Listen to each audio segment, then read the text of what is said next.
Hello friends, this is our topic 5. What was the effects of civil disobedience movement. तो क्या था कि इसके लिए कुछ डिमांड की गई थी महात्मा गांधी द्वारा। तो पहली डिमांड क्या थी, ये डिमांड जो थी ये लॉर्ड इरविन को थी, जो कि बायसर था ब्रिटिश गवर्नमेंट का।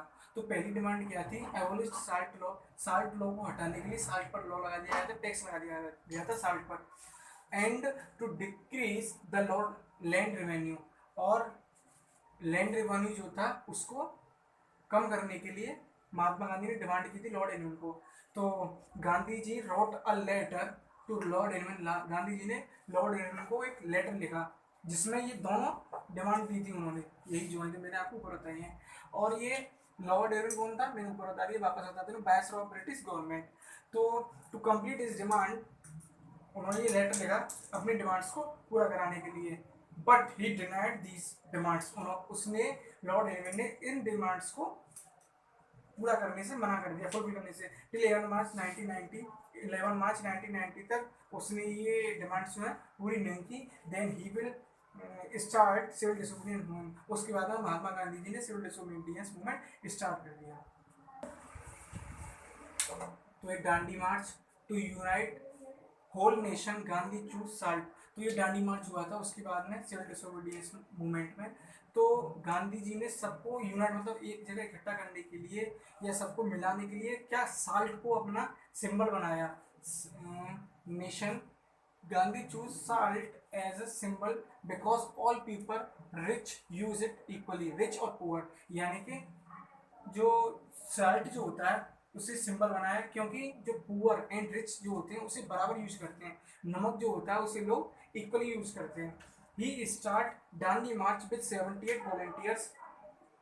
तो उन्होंने जो डांडी मार्च जो स्टार्ट की थी वो 78 वॉलेंटियर्स के साथ की थी। और एक और बात बता दूं आपको, क्लास 10th में एक क्वेश्चन भी आया था बोर्ड में कि उन्होंने साल्ट को ही अपना सिंबल क्यों लिया। तो then you will write because people both poor and rich use it equally, then you will write this answer.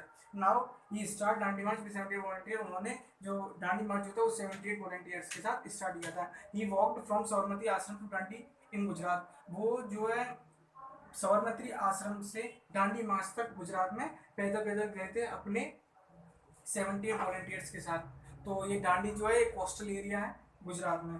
Between both places is and the distance between both places is about 400 kilometre. और जो distance जो थी places के बीच में 400 kilometre थी। In this way he spread his idea with other people because he wanted to make the powerful this movement. तो रास्ते में क्या किया उन्होंने, इस मूवमेंट के बारे में सबको बताते गए इस मूवमेंट के बारे में। और वो इसलिए किया उन्होंने, अपना आइडिया फैलाते गए सब लोगों के बीच में, क्योंकि वो इस मूवमेंट को बहुत ही पावरफुल बनाना चाहते थे। क्या था, the salt was manufacture illegally. जो साल्ट जो था उसे गैर कानूनी तरीके से बनाया जा रहा था। And all people stop to pay the tax. और सब लोग क्या चाहते थे कि हम टैक्स न दें इस साल्ट को यूज करने के लिए। To crush British to crush Dandi march British started following actions. तो जैसे वो डांडी मार्च जो स्टार्ट किया तो उसके बाद में ब्रिटिश गवर्नमेंट ने कुछ एक्शंस लेना स्टार्ट कर दिया था। तो आपको पूछने आ जाता है बोर्ड में, what was the actions which were taken by the British government, then you will write 3 steps. First was that colonial government started arrest, this is handle हथकड़ियाँ, all political leaders। तो कॉलोनियल गवर्नमेंट जो थी उसने शुरू कर दिया था लोगों को अरेस्ट करना। तो Gandhi were also arrested, Gandhi को भी अरेस्ट कर लिया गया था।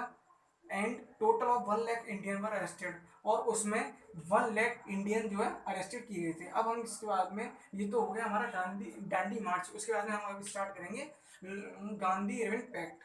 नेक्स्ट वीडियो में आप गांधी इरविन पैक्ट देखोगे। Thanks for watching my video.